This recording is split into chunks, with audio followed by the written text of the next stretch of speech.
Whether you're a believer or not, the Roswell incident is still one of the most captivating mysteries of our time. Join us on a mind-bending journey as we delve into the enigmatic events that unfolded on that fateful night in Roswell, New Mexico. Whether you're a steadfast believer in extraterrestrial life or a skeptic seeking answers, the Roswell incident holds secrets that intrigue, astound, and confuse us 76 years later. Uncover the bewildering accounts of eyewitnesses, government cover-ups, and strange artifacts that defy explanation. Prepare to question everything you thought you knew as we explore the mind-boggling conspiracy theories surrounding the crash of an unidentified object in the desert. From whispered tales of alien autopsies to top-secret files hidden away in the darkest corners of government agencies, the Roswell incident will challenge your perception of reality. Strap in with bad things and join us on this riveting expedition into the unknown, where the truth may lie just beyond the stars. The Roswell mystery is one by design. Whichever stance or belief you take or have on this truly convoluted incident, the disinformation campaign by those powerful enough to confuse the fact that something extraordinary took place in 1947 swung into action almost immediately. If this is the first time you are hearing about the incident, let us bring you up to speed. July 4th, 1947. A severe thunderstorm passes through the Roswell region in New Mexico, leaving debris scattered across the Foster Ranch, owned by William Mack Brazel.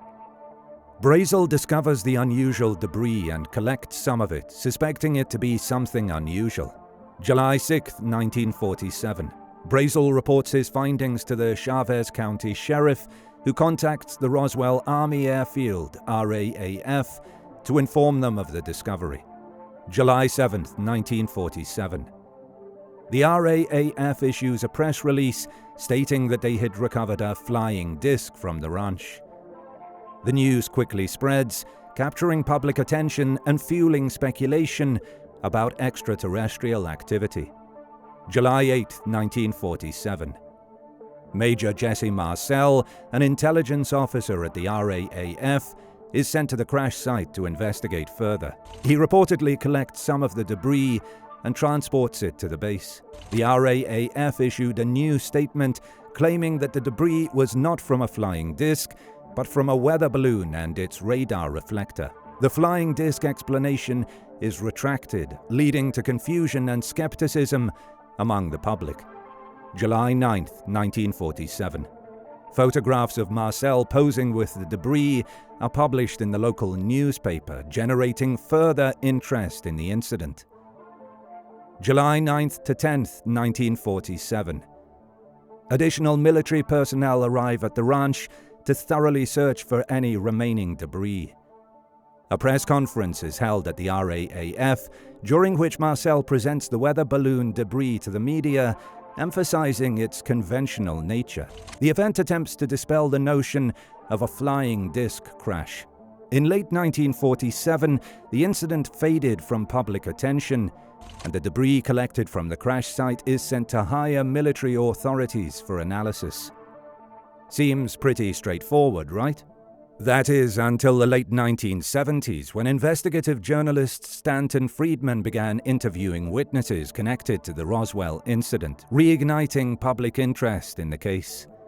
Stanton Friedman was no ordinary journalist or conspiracy theorist, though. Friedman was employed as a nuclear physicist for 14 years by companies such as General Electric, Aerojet, General Nucleonics, General Motors, Westinghouse, and McDonnell Douglas, where he worked on advanced classified programs involving nuclear planes, fission and fusion rockets, and compact nuclear power plants for space applications. Friedman and countless others' research brings us to the first of our two theories: the crashed UFO and the cover-up. The Roswell conspiracy is a topic of much debate and speculation among conspiracy theorists and UFO enthusiasts. The official explanation the US military gave was that the object was a weather balloon, but many people believe it was an extraterrestrial spacecraft. The conspiracy theory is fueled by the fact that the military reportedly took the wreckage away, started a disinformation campaign, and covered up the incident, with some people claiming that they even found the remains of alien bodies at the crash site. Why would people think that Roswell was anything but a weather balloon? Over the ensuing decades, witnesses have come forward, maybe because of a new climate of transparency, to tell the world what really happened, according to them, in July 1947. The witnesses before the crash. At 9:50 p.m. on July 2nd in Roswell, New Mexico, Mr. and Mrs. Dan Wilmot see an oval object, like two inverted saucers, faced mouth to mouth, passing over their home. The object is heading northwest at an incredible speed. William Woody and his father witness a white flaming object with a red trail falling toward the ground north of Roswell on July 4th. 2 days later, Woody and his father tried to travel toward the area where they saw the falling object, but the roads were blocked. Military police were prohibiting movement on the all-minor roadways off Interstate 285. During a thunderstorm near Corona, New Mexico, W. Mac Brazel reports a thunderclap that sounds like an explosion and is distinct from the usual sound of thunder. Similar reports were made by others in the region. Jim Ragsdale and Trudy Truelove see and hear a dazzling flare of light and a rumbling sound passing overhead. Ragsdale believes something may have impacted the Earth near their campsite. Witnesses after the crash. Using an alias, a shepherd discovers the wreckage of a crashed object. He spends little time at the site and refuses to talk about it to anyone until many years later. Working around Roswell, archaeologists, including W. Curry Holden, discovered the impact site where the object crashed. One of them went to the nearest telephone to inform Sheriff George Wilcox of the discovery of the wreckage of an unidentified aircraft. Wilcox contacted the local fire department to let them know of the accident. The location is approximately 35 miles north of Roswell. The Roswell Fire Department, accompanied by Roswell Police Department officers, were among some of the first civilians to discover the impact site. After the immense thunderstorm the night before, Mac Brazel examined the pastures surrounding his ranch home. William D. Proctor, the son of a nearby neighbor, traveled with him. Brazel discovered a massive debris field during the inspection. Metal, plastic-like beams, fragments of lightweight material, foil and string are dispersed across the slopes and in the sinkhole and depressions. The debris is so dense that the livestock can't cross the field and must be driven more than a mile away to reach water. These witnesses didn't know that the special military cleanup crews had already landed in the area after tracking the object on radar. The first flight from Washington arrived on July 4th. Warrant Officer Robert Thomas is aboard the flight.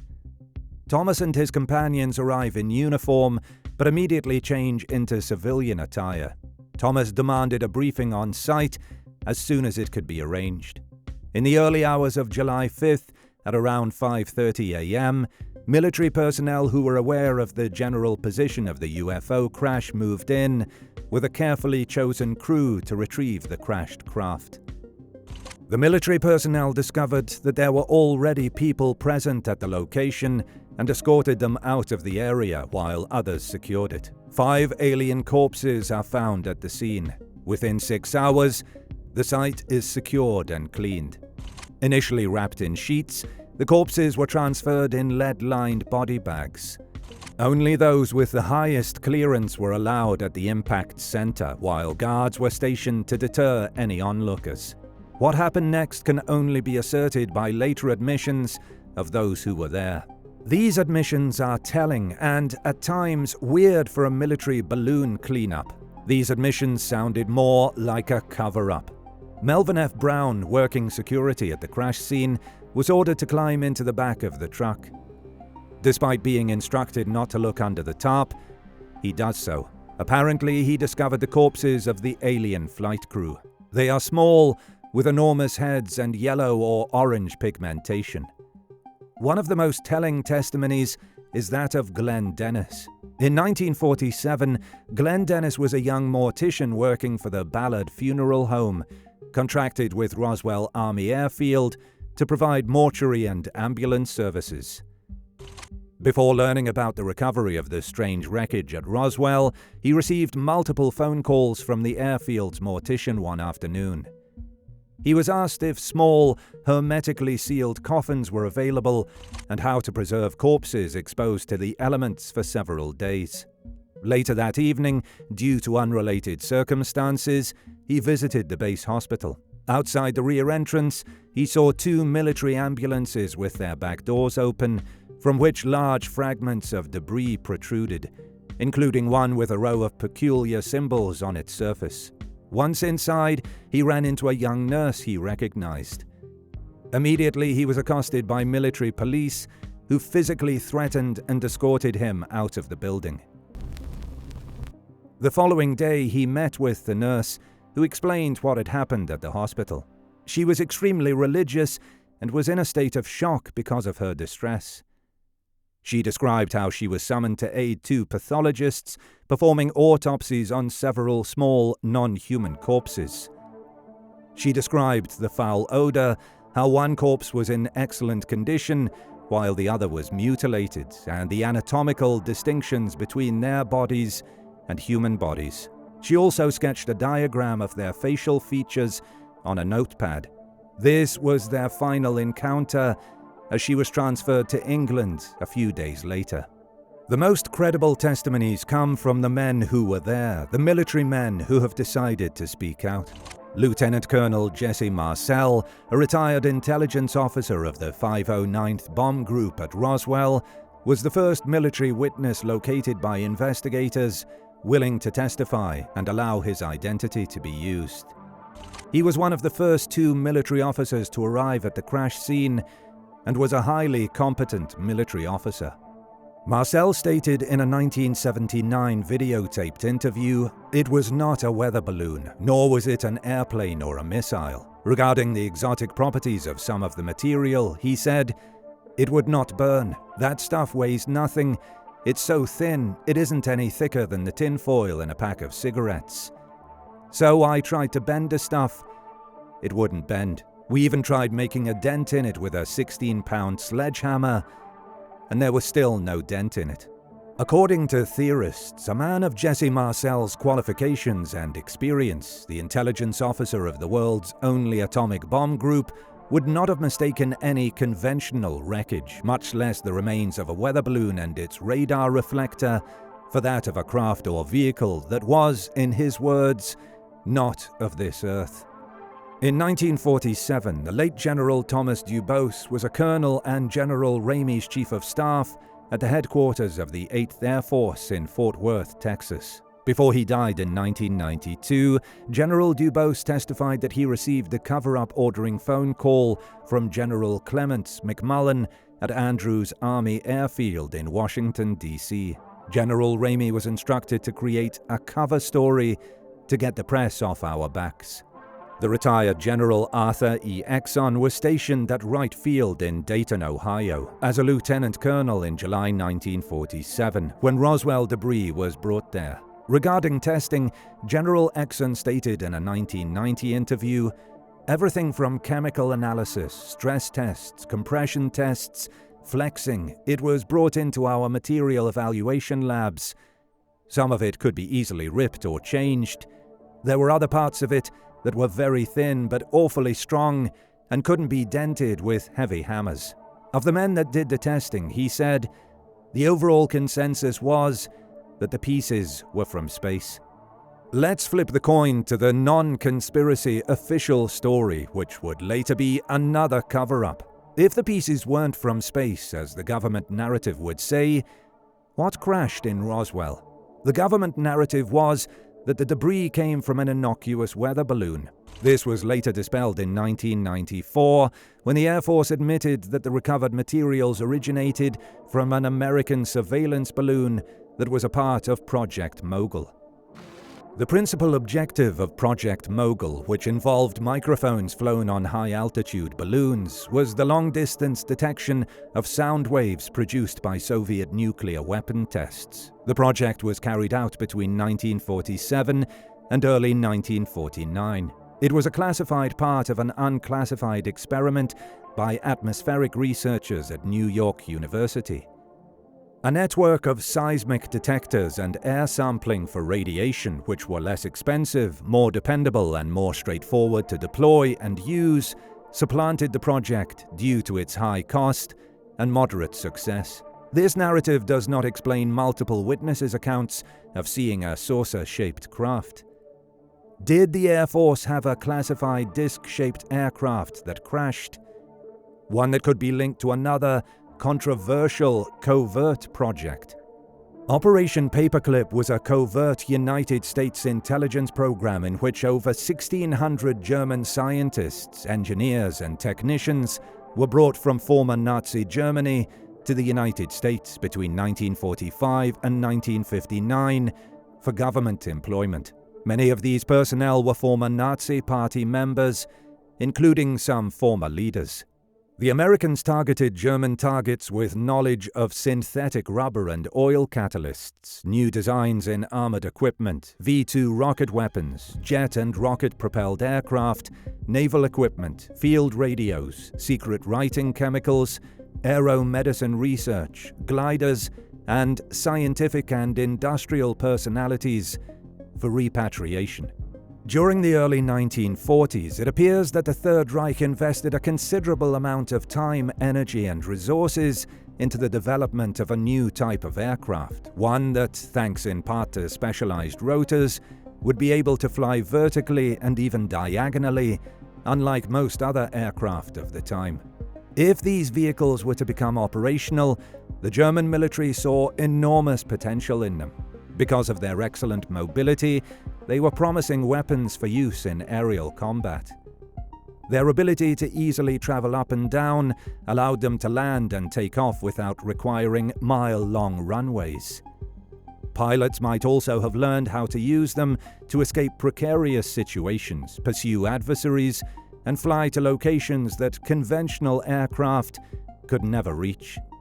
German engineers had a reputation for designing technology decades ahead of their time, and the prospect of developing the world's first completely functional UFOs did not appear to frighten them. In April 1945, when Soviet forces invaded Czechoslovakia, the engineers were forced to destroy all their progress. Only a few papers could be saved during the evacuation, but every prototype was obliterated. These documents were the only remaining traces of this top-secret operation, along with the testimony of the participating engineers. Could the technology and research into these UFO-like aircraft have been brought over by Nazi engineers involved in Operation Paperclip? Was this type of craft the one the witnesses saw on that July night?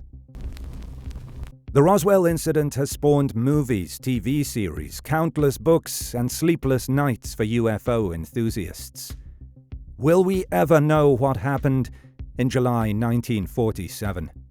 Tell us what you think happened in Roswell. UFO crash landing or a botched secret project by the military? Leave us your comments below. If you love our content and want to support the channel, feel free to check our web shop where you can find exclusive true crime merch brought to you by Bad Things.